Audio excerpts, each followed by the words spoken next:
Voici, nous voilà messieurs, dames, bonjour, bienvenue sur la chaîne Twitch AMC Sport. J'espère que tout le monde va bien, j'espère que vous avez déjà pris le temps de digérer un petit peu parce qu'il est 15h30, oui, on démarre un petit peu plus tôt que d'habitude. Peut-être vous êtes en train de faire la sieste du lundi parce que la semaine commence, on travaille, etc.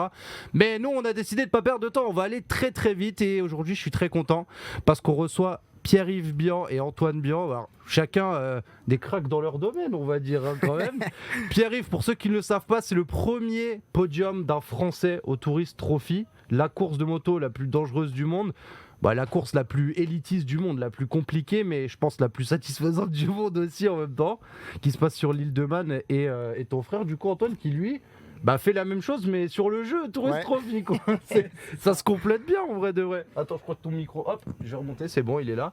Donc messieurs, déjà bienvenue, merci d'être là, ça fait grave plaisir. Vous venez d'Annecy spécialement pour ça. Enfin, gros big up à Nakon, parce que vous le savez, on est en opération avec le nouveau jeu vidéo Tourist Trophy et qui nous ont proposé justement de faire ça aujourd'hui. Et je suis très content de vous recevoir parce que il y a un petit bout d'histoire qui s'est écrit au Titi sur l'île de Man grâce à toi et on a envie d'en savoir un petit peu plus. Donc je remets le contexte. Tourist Trophy, course de moto sur route qui se passe sur l'île de Man. L'île de Man, territoire semi-indépendant entre l'Irlande et l'Angleterre.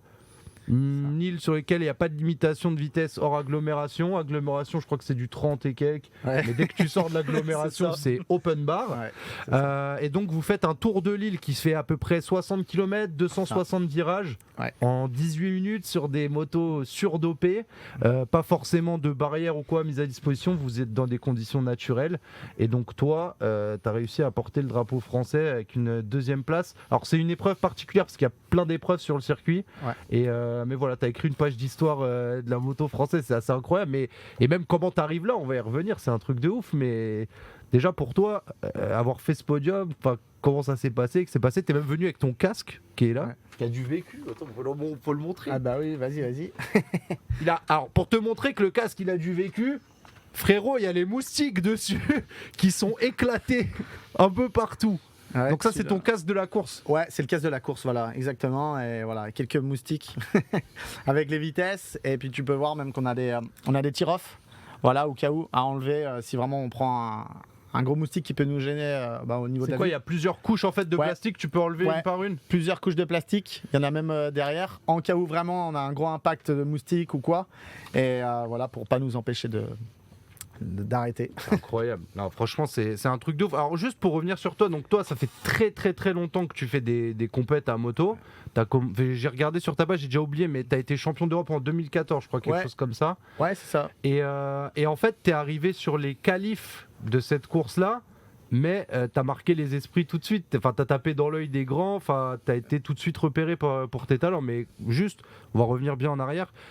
D'où ça vient la passion pour la moto, les courses de moto, comment ça s'est créé tout ça? Eh ben écoute, j'ai commencé en 2005 en course de côte, championnat de France de la montagne, parce que mon père roulait déjà en championnat de France. Okay. Et dès ma première année complète, j'ai été champion de France et mon père aussi en même temps. Et c'est des courses sur route ça du coup en France? Ouais, c'est des courses de côte. Des courses de côte, donc tu vois, tu pars d'un point A à un point Z le plus rapidement sur des tracés de entre 3 et 5 km. D'accord. Voilà, un peu comme comme en rallye mais beaucoup plus court. Ok. Sauf que c'est vraiment de l'intensif sur une moyenne d'1 minute 30 et ça va très vite quoi. Ok, d'accord. Ouais. Et pareil, c'est sur des motos, c'est quoi comme cylindrée à peu près, ça monte à combien? T'as des 50 cm3 jusqu'à les superbikes. D'accord. Comme on voit en superbike. Toi, t'as commencé sur des 50 compètes. Ouais, du coup j'ai fait champion de France dès la première année à 12 ans.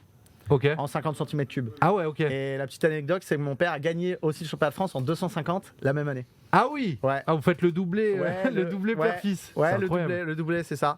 Et puis voilà, après l'histoire a commencé comme ça. Mon père avait été pris au Tourist Trophy 2006. Ok. Mais à 3 semaines de l'épreuve, en fait, ils ont enlevé tous les pères de famille de plus de 3 enfants. Incroyable parce qu'il y a eu beaucoup de dégâts l'année d'avant. Ouais, ok. Avec beaucoup de décès. Et ouais, je pense que les familles ont dû aussi militer pour ça et tout. Tout ça, voilà. Et puis bon, écoute, c'était peut-être écrit. Il l'a pas fait. Et puis après, il a pris sa fin de carrière. Et puis il a préféré s'occuper de moi et d'Antoine aussi. Quoi. Mais en fait, toute la famille, vous êtes dans la moto depuis le début, toi aussi, du coup. C'est ça. c'est ça. C'est incroyable ça Ouais. quand même, c'est une belle transmission. Même avant ton père, c'était déjà la moto ou Non, pas du tout. Mon père Ok. a commencé vraiment par lui-même quand il était très jeune. Et, Ok. et puis voilà, après c'est devenu une passion. Et c'est marrant parce que c'est un monde qu'on ne connaît pas trop, notamment l'univers des courses sur route en vrai. Enfin moi Ouais. c'est ce que je remarque parce que on va pas se mentir, la discipline reine c'est peut-être le MotoGP parce que c'est là où il y a le plus d'argent, le plus de visibilité, sûr. etc.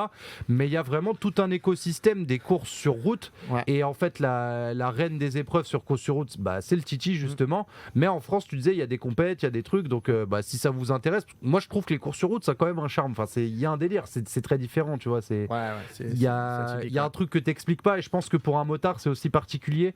C'est des sensations qui sont différentes et je pense qu'il y a aussi un plaisir de la moto à être sur route et pas Ouais. sur un circuit qui est particulier. Ouais, c'est ça, c'est ça. Tu vois, vraiment la course sur route, c'est ce qui se ressemble le plus finalement à un motard lambda. C'est que voilà, il va pouvoir utiliser les mêmes types de routes que nous on utilise en compétition. Ouais. Voilà, et avec des motos similaires au Mondial Superbike. Et voilà. Et en fait ça fait que toi on peut le dire très très très normalement, tu fais partie des meilleurs pilotes de moto au monde, mais tu as eu ton permis moto il y a pas si longtemps que Ouais. ça. En fait, en compétition, on n'est pas obligé de l'avoir. On passe un CASM, c'est un certificat d'aptitude que tu peux passer à l'âge de 12 ans pour pouvoir rouler après en compétition. Et moi, j'ai passé mon permis parce que je fais beaucoup d'enduro l'hiver. Et j'aime bien ça. Et en fait, il faut le permis moto pour pouvoir faire. C'est mais- quoi enduro juste pour ceux qui connaissent pas? L'enduro, c'est motocross, mais homologué dans les chemins. Dans les D'accord. chemins, voilà. Et en fait, finalement, ça fait partie. Tu traverses des routes, etc. Et tu dois avoir une moto assurée. Ok. Donc, qui Et dit, c'est une moto qui est un peu plus haute, un peu Ouais. plus en suspension et je, tout. je roule avec une même motocross, une 450, mais homologuée en fait. D'accord. Elle est juste homologuée avec une carte grise en cas de pépin ou Ok. voilà. Ouais, sur c'est route pas ouverte. ok, c'est une moto qui peut sortir d'une course et rouler en Ouais, ville. ouais, Ok, ouais, bien ok. sûr, elle est préparée, mais sauf que tu as des papiers quoi. D'accord. Ouais, c'est Ok. ça. Je voulais savoir comment est-ce qu'on se qualifie, comment est-ce qu'on rentre dans le Tourist Trophy sur l'île de Man, comment est-ce qu'on intègre un peu parce que c'est la course reine. J'imagine que c'est pas n'importe qui peut y rentrer et il doit y avoir des critères, des trucs. Comment est-ce que ça se passe? Ouais, bien sûr, tu as des critères et heureusement. Et en fait, finalement, tu as le Manx Grand Prix avant. D'accord. Le Tourist Trophy, c'est sur le même tracé exactement, sauf que ça se passe en août. Et c'est plus amateur. Ok. Et déjà, pour aller au Manx Grand Prix, il faut avoir fait. Il faut avoir pas mal d'expérience. Donc, c'est-à-dire, il faut avoir fait des courses sur circuit en championnat de France ou championnat d'Europe Mhm. et des courses, par exemple, du championnat international de course sur route. Ok. Donc, c'est un peu l'antichambre voilà, avant ces grosses courses-là. Et avoir des résultats. D'accord. Avoir des résultats, avoir fait au minimum dans les 20, 25. Et après, tu emmènes ton dossier, ils te prennent ou pas. Donc, il y Ok. a pas mal de refus des fois. Et puis finalement, je suis passé par le Manx Grand Prix en 2019. Mhm. Et pareil, tu arrives là, c'était contre beaucoup de British. Mais beaucoup t'arrives d'Anglais. avec quelle moto du coup quand t'arrives là-bas En Super Sport 600. Et c'est ta moto à toi? Ouais, T'as c'était- une écurie? Ouais, c'est- j'avais été pris dans le team Marty Moto en 2019, Ok. un team Endoran, et avec une Yamaha R6. Et voilà, toute la structure, on est allé là-bas, tout nouveau. Et puis voilà, après tu roules, tu as les essais, tu as une semaine d'essai. Et puis pareil, c'est un peu le même programme qu'au Tourist Trophy, une semaine d'essai, et puis après tu as la semaine de course. D'accord. Semaine de course, c'est quoi? C'est tu fais 6 tours, il faut faire les meilleurs temps possibles? Ouais, pendant les essais, en fait, tu as des qualifications. Donc tu fais premier, tu vas partir premier à la première moto. Mhm. Et j'avais fait la pole position en newcomer, donc génial. Je partais en pole position. et Newcomer, puis- c'est ceux qui arrivent pour la première année. Voilà, exactement. C'est Ok. ceux qui arrivent pour la première année. Et après, tu as la course. Et nous, la course, c'était 4 tours, comme en Super Sport au Tourist Trophy. Donc finalement, ça te fait un bon entraînement pour un jour accéder au Ouais, t'es Tourist presque Trophy. dans les mêmes conditions que. C'est la même chose. Sauf Ok. que voilà, il y a moins de pression médiatique Ouais. qu'au Tourist Trophy. Et puis c'est le niveau amateur en fait. Et il y a un intérêt à partir en premier, partir en dernier. Enfin, c'est parce que tu dis celui qui fait le meilleur temps. Ouais. Du coup, c'est celui parce qu'on rappelle sur le départ des courses, c'est pas un mass start. Ils partent pas tous en même temps. Ouais. C'est à une Un par minute un, d'intervalle à 10 peu près. secondes, 10 secondes, tous les 10 secondes, ouais. Ok. Tous les 10 secondes. Et en fait, il y a un intérêt, oui, à partir devant. Parce que finalement, moi, je me rappelle, j'avais le numéro 71. Donc je partais vraiment loin. Et en fait, aux essais, j'étais gêné par quelques pilotes un peu plus lents. Ok. Et ça t'handicape un peu pour ton chrono retour, en fait. Ouais, parce que c'est du coup le fait de partir à 10 secondes de décalage, ça fait Ouais. que si toi tu as un bon rythme, tu vas Voilà. rattraper le mec qui est devant et tu es obligé de le doubler sur des conditions de route qui Oui. sont très difficiles parce que lui, il va pas chercher à t'arranger plus Non. que ça. Lui, il faut qu'il fasse sa course aussi. Ah ouais, il est dans son truc en fait.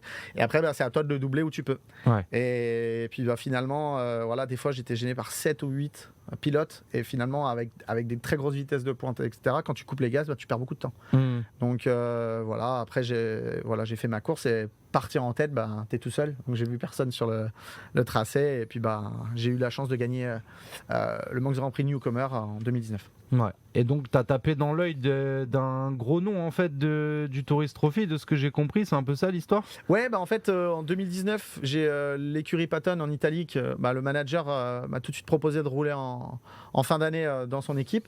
Et j'ai tout de suite accepté. Et après, il y a eu le Covid, 2020-2021. Donc, moi, après la victoire Newcomer en 2019, j'avais tout de suite été pris au Tourist Trophy.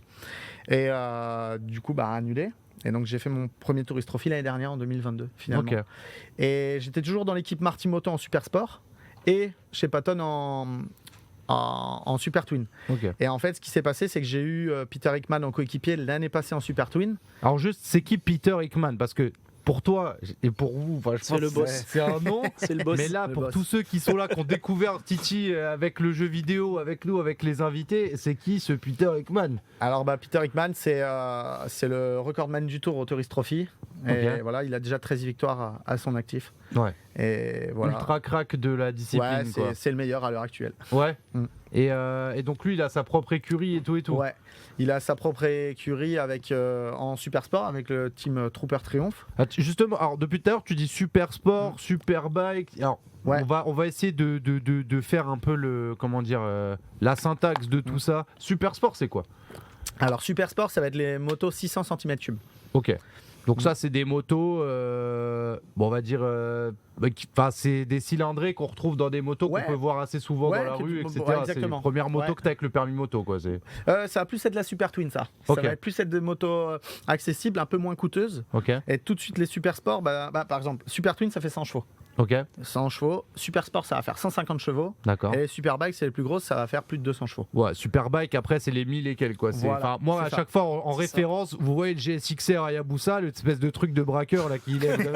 C'est exactement. Enfin, du braqueur, Ouais. non, mais on comprend. Ça va être le plus puissant, voilà, les Kawasaki, les BMW, voilà, Ouais. etc. Ça va être dans cette classe-là, Ok. en Superbike. Donc, toi, t'es plus sur les 600, un peu en Ouais, dessous, c'est ça? 600 et Super Twin. Pourquoi? Parce que en fait, c'est des motos qui sont un peu plus faciles à piloter sur l'île de Man.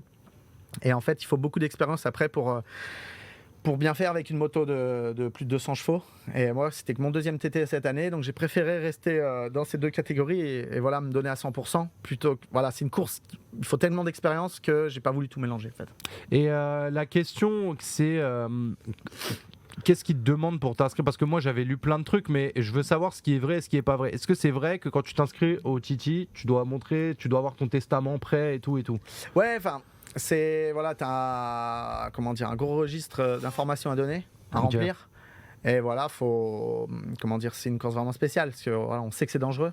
Et Non, voilà. mais comme beaucoup de courses, c'est Ouais. propre aussi au sport, je pense, mécanique. Hein. Ouais. On a beaucoup parlé à l'époque du Dakar, etc. Enfin, c'est peut-être parce que c'est un monde qui est ultra spécialisé que parfois on s'en rend pas compte, etc. Mais forcément, c'est des sports à risque. Il y a toujours des risques comme dans plein d'autres sports. Ouais, C'est juste pour pas être dans le prisme de la moto, Ouais. tu vois. Mais il y a plein d'autres trucs où ça arrive aussi. Mais Ouais. c'est des sports qu'on connaît un petit peu moins. Donc effectivement, il y a des risques sur cette course-là, particulièrement parce qu'elle Ouais. est sur route, que ça va très vite. Ouais. Pourquoi on va au Titi? Parce que c'est techniquement la course la plus exigeante? Parce que c'est le circuit parfait finalement? Enfin, c'est quoi tous les ingrédients qui font que t'es prêt à aller sur un endroit qui est quand même hyper dangereux? Écoute, c'est une discipline vraiment à part. Tu vois, voilà, moi j'ai fait du circuit, j'ai fait de l'endurance, j'ai fait le bol d'or, j'ai fait tout ça. C'est vrai que le bol d'or, c'est costaud aussi. Ouais, Enfin, c'est costaud aussi. Et puis, ouais, c'est différent. c'est les 24 heures Ouais. du Mans en version moto, hein, pour Voilà. ceux qui savent pas Ouais, à peu c'est près. Hein. exactement ça. Ça fait partie du championnat du monde d'endurance. Il y a Le Mans, et en fait, écoute, les courses sur route, moi, ça me plaît parce que déjà, il y a une atmosphère différente du reste. Et après, c'est un pilotage différent finalement que le circuit. Tu vois, le circuit, ça va être, tu peux attaquer à 100%. Il y a des bacs à gravier en dégagement. Le circuit, tu vas rouler, tu auras le coup de par terre, etc. Tu peux vraiment mettre plus d'angle. Alors que voilà, le TT, les courses sur route, c'est beaucoup plus difficile finalement parce que tu as des bosses, tu as Ouais, t'as pas le droit à l'erreur en fait. C'est une course où voilà, il y a beaucoup qui disent ouais, tu débranches et tout. En fait, c'est pas vrai. On reconnaît presque. Moi, ça m'arrive de me parler en roulant, de me calmer. Voilà, faut un minimum d'intelligence pour pouvoir y arriver. Mais et justement, quand première fois que tu as fait le tour de l'île de Man, t'en sors comment? T'en sors en mode il y a la goutte et tu te dis il y a 3-4 fois où c'était chaud parce que je sais pas pour vous si vous avez déjà eu un scooter, une moto ou quoi, t'as toujours ce moment où tu sais que t'as fait une dinguerie, t'as senti un peu que t'as vrillé et tu sais que tu transpires et tu vas être un peu mou sur tes mains et tout parce que tu sais que t'es passé à côté d'un truc et tout et d'un coup mais ce truc là tu dois le vivre 100 fois sur le tracé du Titi quoi. Ouais, bah écoute, moi je m'en souviens de mon premier tour. Voilà, quand t'es vraiment tout seul, t'as la fameuse partie à Bréil où t'es déjà à 250. Et en fait, le premier tour, mon tout premier tour newcomer, j'avais réussi à la passer à fond. Et pourquoi en fait, en la passant à fond, ça m'avait aidé tout de suite à me libérer. Et après, je me suis toujours juré de me concentrer à 100% et de commettre aucune erreur. Et en fait, c'est ça que j'en suis encore plus fier. Ok, il y a eu les résultats, ok, il y a eu le podium, mais je rentre chez moi et j'ai pas fait une erreur de pilotage. Et ça, je suis content. J'ai pas loupé une corde parce que je l'ai fait à mon rythme. Et j'ai toujours gardé, voilà. C'est dur, c'est facile à dire, tu te dis, ouais, je garde une petite marge. Je peux te dire que dans le dernier tour, la marge, elle était vraiment minime pour aller chercher le podium. Mais c'est super important, en fait, de rouler à sa main là-bas et pas au-dessus de ses pompes. Parce que t'as pas le droit à l'erreur. N'hésitez pas dans le chat parce que je vois que vous êtes déjà que vous connaissez bien nos invités, qu'en plus vous réagissez. Il y en a qui disent ouais moi je suis trop fort sur Titi 3, prenez mon PSN, vas-y on fait des courses. Petite question, on fait des réflexions sur la coupe de cheveux d'Antoine aussi apparemment. Il voit que t'es apprêté, il kiffe bien dans le chat. Vous inquiétez pas, Antoine pour l'instant il est un petit peu là, il est en train de se préparer mentalement parce qu'après on va faire la course sur le jeu, tu vois. Et en plus Pierre il va pouvoir nous raconter justement les passages, ça va être super intéressant. Quand on parle de Titi, on parle que de la course de l'île de Man ou derrière il y a un championnat avec d'autres rendez-vous. Une question de Jazz for Hope. Ouais, salut Jazz. Alors pour le TT, ça va être une course unique, mais tu as aussi le championnat d'Europe, enfin le championnat international de course sur route qui s'appelle IRC, qui est principalement en Europe avec 6 courses. Tu as la Finlande, Belgique, République tchèque, Allemagne et les Pays-Bas. Et voilà, c'est un championnat composé de 6 courses avec les meilleurs pilotes européens qui s'y rendent. Et je regardais, il y a une vidéo d'ailleurs de Villebrequin qui sera retrouvée, qui sera bientôt chez RMC Découverte pour faire Top Gear d'ailleurs. Il a fait une vidéo sur le Titi. Et pourquoi je dis ça parce qu'ils expliquaient qu'à l'époque, si tu voulais être champion du monde de moto, mais c'était il y a genre 1960-1970, fallait gagner le Titi. Ouais. Ça faisait partie des épreuves obligatoires pour valider ton titre de champion du monde. C'est assez ouf. Ouais. Ça, c'est plus le cas aujourd'hui, non ? Non, ils ont retiré à partir des fin des années 70. Ouais. Et je crois que les derniers noms qui ont gagné là-bas, c'est Agostini. Agostini, c'est une légende comme Valentino Rossi ou Marc Marquez aujourd'hui. Et ouais, à l'époque, elle faisait partie du championnat du monde. Et ce qui est assez amusant, c'est que le Tourist Trophy a... C'est quoi, il est plus de la 100e édition, si je dis pas de bêtises, 103, quelque chose comme ça. C'est toujours les mêmes règles, le même tracé. Il n'y a eu aucune modification depuis l'édition originelle. Sauf les motos qui ont monté en technologie. Qui ont évolué. Après, un point de vue sécurité, ils en font un peu plus. Et à l'heure actuelle, ils rendent le circuit. Par exemple, en fonction des années, là, cette année, ils ont modifié 2 virages. Ils ont refait l'asphalte, en fait. Pour que ce soit un petit peu moins bosselé, pour que ça s'améliore quand même. Et ce qui change comparé à l'époque, c'est quand même la sécurité. Même que les motos vont plus vite. Par exemple, nous, dans nos combinaisons, on a un airbag maintenant. D'accord. On a un airbag. Moi, je suis chez RST. On a carrément un boîtier qui détecte quand tu vas chuter. Ta combinaison, elle explose en protection. Ouais. Ce qui est plutôt... c'est bien de savoir parce qu'on sait que c'est un exercice dangereux et on avait l'impression que justement, en termes de sécurité, il n'y avait pas forcément une volonté d'évoluer. Mais finalement, en fait, par vos équipements à vous, c'est vous qui rajoutez de la sécurité sur ça, en fait. Ouais, voilà. Et puis après, on a... Les motos, c'est clair, vont de plus en plus vite. Les pneus sont de mieux en mieux. Il y a encore plus de grip d'année après année avec des pneus de développement. On utilise les mêmes pneus c'est quasiment similaire en MotoGP, quoi. Il y a une question d'ailleurs qui dit est-ce que tu penses qu'un Quartararo, un Zarco, qui sont les références françaises dans le MotoGP, donc ce qui est l'équivalent de la F1 pour la moto sur circuit, est-ce qu'ils pourraient justement avoir les skills, les compétences pour faire un Titi, quelque chose comme ça, ou c'est très différent ? C'est différent, mais bien sûr, des top pilotes comme eux, pourrait y arriver largement. C'est partie des meilleurs pilotes du monde MotoGP. Mais tu vois, tu as par exemple Valentino Rossi qui est venu sur le tracé, je sais plus quelle année, et il a dit c'est jamais pour moi en fait, parce que voilà, il y a la nature. Et la nature, tu peux pas sortir. Voilà, t'as pas le droit à l'erreur. Ça va pas être le même style de pilotage où eux vont vraiment se lâcher, chercher la limite à 100% pour être efficace, alors qu'au TT, ça va être plus fluide, c'est pas le même style de pilotage, etc. Et tu vois, j'ai mon pote Greg Black qui est venu aussi au Tourist Trophy, qui est champion du monde d'endurance, 24 heures du Mans, il les a gagnés plusieurs fois, et pour lui, non, parce que il y a beaucoup de virages à retenir, et lui, il m'a carrément dit qu'il aurait du mal vraiment pour ça, surtout pour la mémoire, quoi. Et toi, comment tu l'as retenu ce tracé? C'est en le faisant? C'est en le regardant? Alors, on sait qu'il y a pas mal de mecs, et je le redis à chaque fois, qui servent du jeu vidéo pour retenir le truc. Enfin, moi, perso, c'est le seul repère que j'ai. Toi, comment t'as fait ça? En faisant des tours à 2 à l'heure, par exemple? Des tours en voiture. Moi, avant mon Manx Grand Prix 2019, j'ai fait une trentaine de tours en voiture. Ah ouais? Pour retenir. J'ai regardé beaucoup de vidéos on-board et je l'ai pris vraiment à cœur parce qu'en fait, ça me faisait très très peur d'aller là-bas. J'avais envie d'y aller pour le défi. Et je me suis donné à 100% pour le travailler. Et beaucoup de caméras embarquées et puis voilà, de tours en voiture. Comment ça se passe? Parce qu'on parle justement du MotoGP, etc. etc. On sait que eux, il y a des stands, il y a des radios, il y a des trucs. Enfin, en termes de technologie, on voit à peu près tout ce qui se passe. Toi, comment ça se passe quand tu es en course? Tu es tout seul? On te parle? Enfin, je me dis, tu es quand même lancé pour 18 minutes dangereuses à haute vitesse. Comment ça se passe dans ton casque? Qu'est-ce que tu entends? Qu'est-ce que tu vois? En fait, t'es dans ton truc. Et moi, je le prends finalement comme une chanson, virage après virage. C'est ce que j'ai demandé, parce que tu parlais tout à l'heure du fait de retenir et tout. Est-ce que c'est pas un peu similaire à quelqu'un qui apprend une symphonie, un truc musical, mais très très poussé, quoi? C'est exactement ça. Tu vois, par exemple, je suis dans un virage à gauche, je vais tout de suite penser au virage à droite, qui a tel boss, tel truc. Et voilà, c'est ça. Ça se fait au fur et à mesure. Moi, je le prends virage après virage et voilà, tu dois être concentré à 100% sur l'instant présent. Même une ligne droite, comparé en circuit, tu peux te reposer en ligne droite. Tu es à fond, mais tu peux te relâcher. Au TT, non, parce qu'il y a tellement de boss que la moto, elle va être en wheeling. Et vu que tu es à 200 de moyenne, voilà, tu es toujours en train de penser au virage d'après. Donc, et puis si tu t'appuies pas sur le guidon à un moment, il peut soulever. Bien sûr, il y a plein de trucs. Contre-braquage, voilà, c'est vraiment avoir une attitude. Tu dois vraiment être dans l'instant présent et rien laisser au hasard. Là, sur cette édition-là, est-ce que, ou même auparavant, tu as déjà une frayeur, un truc, un moment où tu t'es fait un peu flipper sur un tour ou quelque chose? Écoute, oui, il y a eu la première course Super Sport où, vu que je me suis blessé l'année dernière, je fais ligament croisé et ménisque, j'ai des problèmes de force au niveau de ma jambe gauche, encore parce que j'ai rattaqué les entraînements assez tôt, début de saison, pour être prêt. Et finalement, j'ai vu que je manquais de force sur la jambe, et en fait, je me suis mis à rouler beaucoup plus avec mes bras, alors que normalement, la moto, tu roules vraiment qu'avec les jambes, et tes mains servent à accélérer et freiner pour garder de la force. Pour vraiment garder la pression sur le réservoir bien serré. Voilà, exactement. À l'avant, parce que c'est ce qu'on m'a appris en moto. C'est quand je passais le permis moto, c'est que déjà ton instituteur qui vient du sud, ça arrive très souvent, il te dit tu poses les couilles sur le réservoir. Donc ça veut dire qu'en gros ton corps, il doit être très très collé au réservoir, et en fait tes cuisses, c'est du jujitsu, c'est-à-dire qu'elles doivent contenir le réservoir vraiment comme ça pour que tu guider joues ta moto. Mais c'est exactement ça.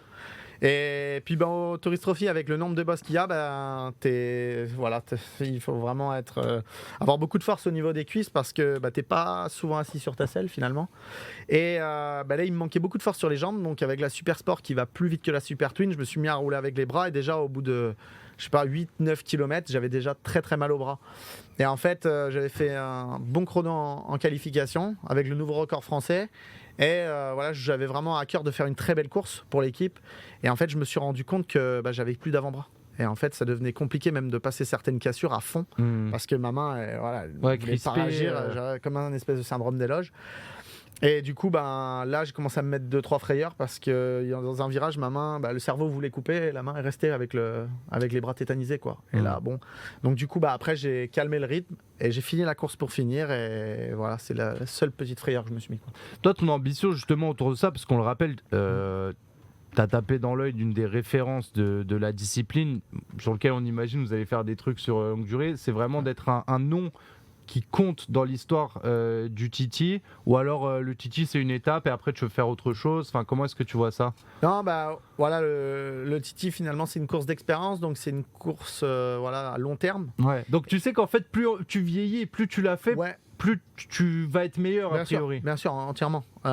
Tour après tour, j'apprends de nouvelles choses. Et voilà, même cette année, quand je partais avec le numéro 8 en Super Twin, Peter partait juste derrière moi. Et en fait, quand il m'a passé, les 2-3 km où je l'ai suivi, j'ai appris des choses en fait.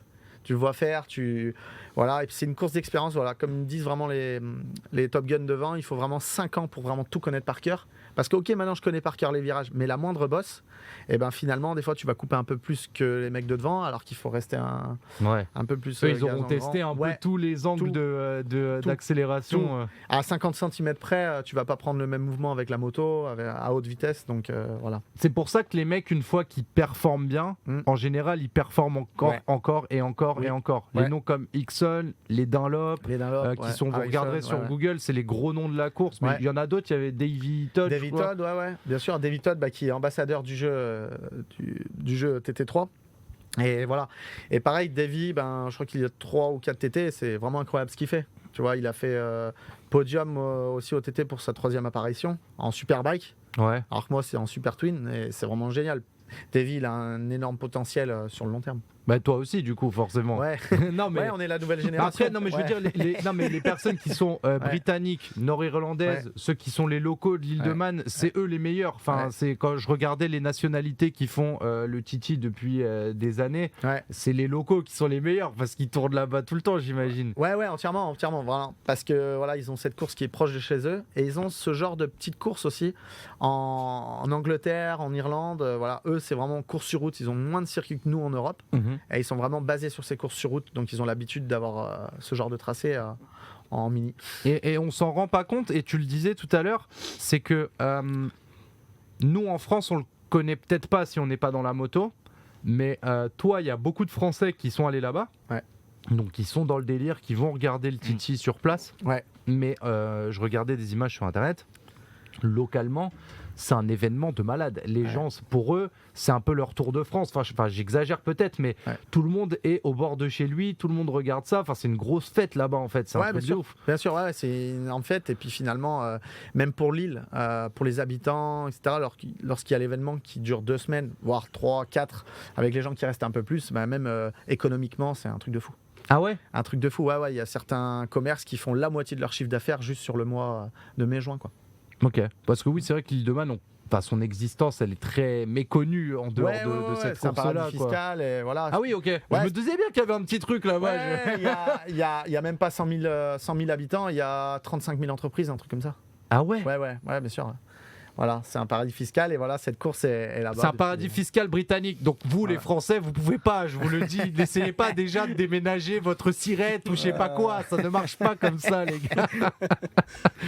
Non, mais ouais, c'est incroyable. Okay, donc, c'est incroyable et puis voilà, ça amène je ne sais combien de spectateurs et puis ce qui est cool, c'est que c'est bien, cette course, elle prend de plus en plus d'ampleur, autant avec le jeu vidéo qu'avec avec les télés, avec la télé qui vient, tu vois, il y a M6 qui est venu avec moi.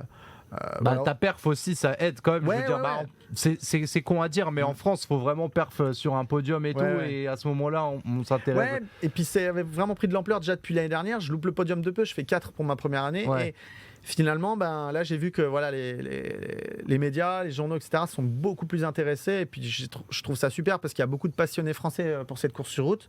Et puis, ça fait vraiment plaisir de voir tout ça. Et quand j'ai vu, même Jules y était, le nombre de spectateurs français qu'il y avait cette année, c'est hallucinant, quoi. Même moi, j'étais vraiment étonné. Et puis, je trouve ça génial. Alors, Jules, dont on parle, c'est monsieur qui travaille chez Nakon et qui s'occupe du jeu. Il est caché, il ne se montrera pas, mais qui nous aide justement à organiser tous ces interviews, ces rencontres qu'on a dans le cadre de la sortie du jeu. Nous, on a joué au jeu, on s'est fait plaisir un petit peu dessus. Je pense que beaucoup de gens comme moi ont découvert là-dessus, on a kiffé. Il y a une autre question de Jazz for Up qui disait il y a une bosse en zone urbaine sur le TT où vous décollez toutes les 2 roues en passant dessus pendant une bonne seconde. Ça serre les fesses à ce moment-là ou c'est juste le job? Écoute, il y en a plusieurs. Comment dire, Bridge, c'est le repos, je pense. Ouais, il y a Ballo Bridge parce que tu es en première, donc tu dois passer la bosse, je sais pas, à 70 km/h. Donc finalement, ça va. Mais tu as des bosses plus impressionnantes où là, tu es à 260 et tu décolles des 2 roues pendant 2 secondes. Et là, t'es bien concentré quand tu arrives dessus. Sur la vidéo de Villebrequin, il parle d'un dodan qu'il faut prendre dans un angle particulier. Ouais. Si cet angle diffère de quelques degrés, c'est mort. Ouais, bah écoute, je vais laisser Antoine l'expliquer, qui a pris le scooter du team avec le mécanicien d'Orient et qui a voilé une roue arrière dessus.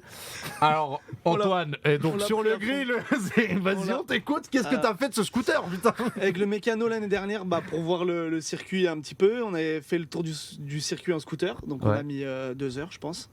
Voilà. Et on arrivait, non, c'était un 125, mais c'est très très long. Ouais. Et on arrive à ce niveau-là, ça s'appelle Ballo Bridge. Ok. Et le mécano décide de prendre le scooter à fond, décoller de 3 mètres, tout le monde le regardait. La roue arrière, elle a failli décoller. J'ai la vidéo, formidable. Dommage qu'on l'a pas pour la mettre, mais là. Et en fait, il a tellement sauté haut avec le scooter. Parce que c'est vraiment pentu, hein. Si tu te loupes, mais ouais, t'as tiré loin. Des fois, je pense au niveau de la longueur, tu peux faire bien 10 mètres. Ceux qui atterrissent trop loin, rendez-vous compte, c'est un saut de 10 mètres en moto. C'est avec une moto de route, quoi. Et voilà, ceux qui se loupent, mais tu peux sauter vraiment plus loin. Et en fait, il n'y a pas d'intérêt. En plus, tes suspensions, c'est pas, je veux dire, c'est pas celle de la motocross où tu. Ah ouais, bien sûr. Quoi. C'est ça, et t'évites de sauter loin, ça casse les chaînes déjà. Ouais, il y en a qui cassent des chaînes vraiment en sautant, en mettant trop de poids sur la roue arrière. Et voilà, ouais, faut. Là, parce qu'en plus, la répartition du poids aussi, et même l'inclinaison, parce que si dans les airs, tes pneus, c'est pas les pneus, c'est pas les mêmes pneus non plus, quoi. Ouais, voilà, donc il faut vraiment arriver dessus et voilà, en style motocross, vraiment mettre un bon coup de gaz avant de passer pour bien stabiliser la moto et ouais, c'est que de la technique, quoi. C'est quoi le truc le plus difficile du circuit ou de la maîtrise de la moto sur ce circuit? Enfin, vraiment le truc le plus chiant où tu sais qu'il faut passer le plus de temps. Et écoute, ça va être surtout maintenant moi je le vois, les cassures très très rapides. Les cassures, c'est quoi pour ceux qui parlent pas à moto? C'est vraiment les virages très très rapides, ou à l'aveugle, où là tu dois vraiment bien déterminer ton entrée pour avoir le point de corde parfait pour passer le plus vite possible et pour rendre le moins de gaz possible finalement et garder de la vitesse. Parce que c'est là que se fait le chrono. Quand tu vas passer par exemple un virage à 280 et tu vas couper un peu, tu vas le passer à 250, mais c'est direct 2-3 secondes de lâcher, quoi, avec la vitesse. Quand tu vas aussi vite avec une moto, tu tournes avec le guidon, tu tournes avec tes hanches, comment ça se passe? Parce que tu tournes pas comme un mec qui fait en Paris, qui est sur Paris, qui va faire un rond-point, quoi. Bien sûr, après c'est que des techniques de pilotage, tu vois. Ça va se rapprocher tout de suite des techniques du circuit, de tout. Tu vas vraiment, comment dire, avoir ton pilotage à toi, et puis c'est surtout avec la poignée de gaz que ça se fait, quoi. Ouais, tu joues vraiment en permanence avec les gaz, avec quoi. ton frein moteur et puis avec la glisse parfois pour faire pivoter la moto. Tu freines beaucoup sur le Titi ou pas? Écoute, ouais, c'est une question qu'on me pose souvent. Oui, mais tu vas freiner beaucoup plus, comment dire, tu freines tôt, soft. Non? Ouais, beaucoup plus smooth, en fait, on va appeler ça. Ouais, tu freines plus tôt qu'en circuit, ou en circuit tu vas arriver, tu vas mettre la moto en glisse. Et en fait là, il y a tellement de bosses que non, tu glisses, faut pas trop glisser, faut choper du grip et puis finalement tourner et passer à virage après virage, quoi. Mais on freine beaucoup moins fort qu'en circuit et puis voilà, c'est plus doux. Ça va être que des petits coups de frein tranquilles. Et c'est des quoi? C'est du frein avant, du frein arrière? C'est quoi? C'est plus de frein avant, plus de frein arrière? C'est quoi? Alors écoute, moi je vais être honnête, je touche pas une seule fois le frein arrière sur tout le circuit. Ah ouais? Je roule qu'au frein avant et au frein moteur. C'est vrai? En rétrograde. Ouais. Ok. Zéro frein arrière. Et comme moi au permis moto, parce que j'appuyais trop. Non mais tu sais, parce que j'appuyais trop fort sur le frein arrière et je bloquais la roue trop. Et le mec m'a dit, toi c'est bon frein arrière, oublie. Il m'a dit, frérot, fais que du frein avant. Vraiment, il m'a dit, même l'arrêt d'urgence et tout, tu fais que frein avant, je m'en fous. Ouais, voilà, tu vois, même avec le frein avant, regarde, tu y arrives. Et je vois que sûrement les superbikes ou les motos où il y a beaucoup de chevaux, les plus puissantes, et là, Peter par exemple, il utilise son frein arrière pour la glisse, pour placer la moto, etc. Et même à l'accélération, il appuie sur le frein arrière pour faire tourner la moto. C'est que des techniques de pilotage. C'est-à-dire il freine et il accélère en même temps. Ouais. C'est-à-dire ce qu'on nous dit de absolument pas faire. En vrai, si tu le maîtrises bien, tu peux en tirer quelque chose. Ouais, tu peux en tirer quelque chose. Et les superbikes vont tellement vite sur les bosses que des fois, ils jouent aussi avec le frein arrière. Maintenant, ils ont même une manette de frein au guidon. Ouais, je pense que c'est mieux parce que le pied c'est trompeur un peu sur un frein. Ouais, et puis c'est surtout pour gérer. Comme ça, t'es bien agrippé au guidon, tu te concentres sur tes jambes. Et puis voilà, c'est juste pour freiner un petit peu la moto sur les bosses. Ça va parce que j'imagine qu'aussi, tu sais, le fait de mettre un peu de pression avec un pied en termes de. Ouais, stabilité, mais après, voilà, ça date. Et Peter, lui, n'utilisait pareil. Il roule jamais au frein arrière au pied. Et là, un petit peu avec la Superbike, il l'utilise au pouce. Tu vois, il le met au pouce ou alors au doigt. Et puis comme un scooter en fait. Et voilà. Et donc voilà, ça dépend les pilotes. Là, c'est intéressant. Non, parce que du coup, il dit faudrait qu'il fasse un mode spectateur pour le mode online. Mais t'inquiète, Jules, il note les coms depuis tout à l'heure dans le chat. Tous vos retours sur le jeu, vous pouvez y aller. Là, c'est bon. C'est passionnant à écouter, même si j'aime pas regarder ce sport. Tu utilises quoi comme type de pneu pour la course, nous dit Copyright 52? Alors écoute, moi je suis avec Dunlop, parce que voilà, Peter est officiel Dunlop dans l'équipe, et voilà, depuis cette année, je roule avec les pneus de Dunlop, qui sont de très bons pneus. On utilise des pneus slick, donc les mêmes qu'on va trouver en MotoGP. Ok. Juste là pour la petite anecdote, les frères Dunlop du Titi et Dunlop les pneus, ça n'a rien à voir. Rien à voir. C'est juste le même nom, mais rien à voir. Mais Michael roule aussi Dunlop. Ah ouais, mais non, parce que j'imagine que le fabricant de pneus, il serait quand même assez bête de se dire je vais pas miser sur le mec qui porte le même nom que moi. Tu vois. Heureusement qu'ils sont là quand même. On salue aussi les casques à rails. Au passage, tu sais qu'on peut faire des placements produits dans tous les sens. Et bien sûr, Titi 3, Titi 3, Ride on the Edge, bien sûr. On a toujours des clés à faire gagner. Il y a des jeux concours qui sont encore sur Twitter. On va vous remettre des petits clips. Tout à l'heure, on va jouer avec Antoine aussi. Où je pense que je vais prendre une petite leçon de pilotage. Mais on va voir, je pense que je vais te faire rouler en premier. Je vais essayer d'apprendre de ton premier tour. Tu vois. Allez, comme gaz. ça, on verra si ça marche bien. Continuez dans le chat si vous avez des questions. C'est vrai que c'est assez passionnant parce que c'est des choses. En fait, tu vois, le regard extérieur peut être dur, je pense, sur cette course. Ouais. Parce que tu vas voir le truc de c'est dangereux, il y a des morts et tout. Mais en fait, moi, l'autre fois, j'en parlais avec un pote, je lui disais, ouais, t'as vu, on reçoit des gens pour le Titi. Il me dit, ah ouais, mais c'est une course de tarés un peu. Je lui dis, mais en fait, j'ai pas l'impression, quand j'écoute les interviews ou que j'écoute les pilotes, ça a pas l'air d'être des tarés. J'ai juste l'impression que c'est des mecs, ils sont un peu dans la chirurgie de la moto. Ça veut dire qu'ils cherchent à être dans l'extrême précision, l'extrême difficulté. J'en parlais avec toi tout à l'heure, je te disais que moi par exemple dans les jeux vidéo je suis ce qu'on appelle un tryharder. Je trouve mon plaisir et ma satisfaction dans ce qui est difficile et dans la compréhension de ce qui est difficile et d'aller plus loin. Et en fait toi c'est un peu le même délire. C'est ça, ouais, c'est exactement ça en fait. Tu vois, même moi je respecte toujours même le mec qui s'aligne sur la grille, qui est dernier, mais bravo à lui de faire cette course là. C'est une course tellement difficile, même émotionnellement, nerveusement. Tu vois, autant pour les pilotes que les familles, les sponsors, les teams, c'est une course qui te prend au trip en fait. Tu vois, et déjà de passer la ligne, arriver, tout le monde est content en fait. Parce que voilà, t'as pas le droit à l'erreur sur cette course-là. Même moi, le jour de la course, au départ, etc., j'ai une boule au ventre et je me suis dit un jour, si j'ai plus cette boule au ventre-là, j'arrête. Tu manges quoi avant un Titi ? Écoute, pas grand chose, des pizzas, des burgers. Non, je plaisante. Non, mais en vrai, ça se trouve que tu te fais plaisir pour désacraliser le truc, je sais pas. Écoute, moi, à partir de cette année, j'ai beaucoup plus fait attention à mon alimentation. Par exemple, le matin, je mange un bon porridge avec des fruits, etc. T'aimes bien le goût du porridge et tout? Je préfère du bon pain beurre avec. La tête, tout ce qu'il y a dit, je prends du porridge. Non, disons, c'est ce qui passe en fait. Non, mais c'est tout ce que j'ai vu, voilà, qui me contient bien. Tu vois, après, pendant la course, je suis bien avec ça. J'ai des boissons isotoniques, j'ai plein de choses, barres de céréales, etc. C'est quand même assez bien cadré. Pour le TT, je m'y suis vraiment mis.